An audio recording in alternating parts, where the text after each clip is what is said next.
আমরা বাংলাদেশ জামাতে ইসলামের বিজয় চাই না, আমরা চাই 18 কোটি মানুষের বিজয়। আমরা কোনো পরিবার এবং গোষ্ঠীতন্ত্র কায়েম করতে চাই না। আমরা আপনাদেরকে কথা দিচ্ছি, আধিপত্যবাদের বিরুদ্ধে আপসহীন যুদ্ধ হিসাবে আবরার ফায়েদ প্রথমে শাহাদত বরণ করেছিল। তার রাস্তা ধরে আবু সাইদ মুগ্ধ, তাদের রাস্তা ধরে শেষ পর্যন্ত তাদের সহযোদ্ধা শরীফ উসমান হাদি, একে একে তারা 1400 জন শহীদ হয়ে গিয়েছে। এই 1400 বীরের লাশ এখন এই জাতির ঘাড়ে। এই 1400 জন বীরের রক্ত আমাদের নদীগুলোকে এখন লাল করে রেখেছে। ভবিষ্যৎ হোক নিরাপদ, বিনিয়োগ হোক বিশ্বস্ত, আর আমার পছন্দ সল্ট বে। ওয়েলকাম টু সল্ট বে। আমরা কথা দিচ্ছি, আমরা এই বীরদের সাথে ইনশাআল্লাহ বেঈমানি করব না, আমরা বিশ্বাসঘাতকতা করব না ইনশাআল্লাহ। আমরা তাদের সম্মান, তাদের আকাঙ্ক্ষা বাস্তবায়নে ইনশাআল্লাহ আমরা লড়ে যাব। আমরা জানি আমাদের জন্য নদীর অনুকূল স্রোত নাই, আমরা নদীর পাল্টা স্রোতে সাঁতার কাটছি।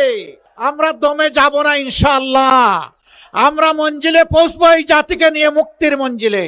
আমি পরিষ্কার বলেছি অনেকগুলা জনসভায়, জামাতে ইসলামী এই জোটের সবচেয়ে বড় দল, কিন্তু আমরা কোনো দলীয় সরকার কায়েম করতে চাই না। আমরা কোনো পরিবার এবং গোষ্ঠীতন্ত্র কায়েম করতে চাই না। আমরা বাংলাদেশ জামাতে ইসলামের বিজয় চাই না, আমরা চাই 18 কোটি মানুষের বিজয়।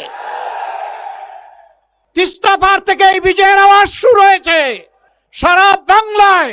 আলহামদুলিল্লাহ, এখন মুক্তির পক্ষে গণজোয়ার শুরু হয়েছে।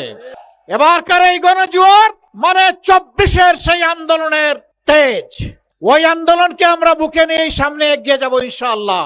এদেশের যুবক যুবতীরা যেমন লড়েছে, লড়ে যাবে, তাদেরকে দমানো যাবে না, থামানো যাবে না।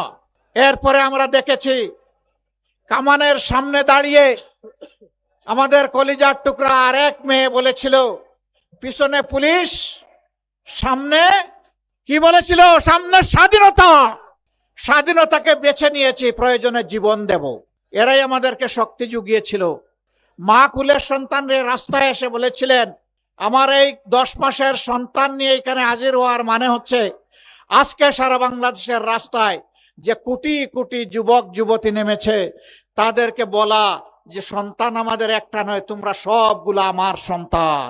সাংবাদিকরা বলেছিল, মুহুর্মুহু গুলি, একটার পর একটা লাশ, আপনি কেন অবুঝ বাচ্চা নিয়ে এখানে এসেছেন? তিনি বলেছিলেন, আমি শহীদ হতে এসেছি। মা তোমাকে সালাম। এই মুক্তির এই বাকে মাদের যেখানে এই অবদান, আমরা বড় ব্যথিত। মায়েরা আপনাদের কাছে লজ্জিত। একটি দল এবং তাদের লেলিয়ে দেওয়া কিছু কাণ্ডজ্ঞানহীন মানুষ আজকে বাংলাদেশের বিভিন্ন জায়গায় মা বোনদের, নারীদের গায়ে হাত দিচ্ছে।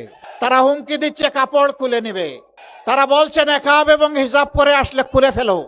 তারা বলছে এদেরকে ঠেকিয়ে দাও, যেখানে পাও ওদেরকে পিটাও। লজ্জা, লজ্জা! এরা কি মায়ের পেট থেকে দুনিয়ায় আসে নাই? যদি মায়ের পেট থেকে এসে থাকে, তাইলে মায়ের জাতির গায়ে হাত দেয় কিভাবে? এই ধরনের বেপরোয়া বেহায়া কথা বলে কিভাবে? মায়েরা বর পাবেন না, বয় আপনারা পান না আমি জানি। তারপরে আপনাদের সন্তান হিসেবে আমাদের দায়িত্ব আপনাদেরকে শক্তি সাহস যোগানো।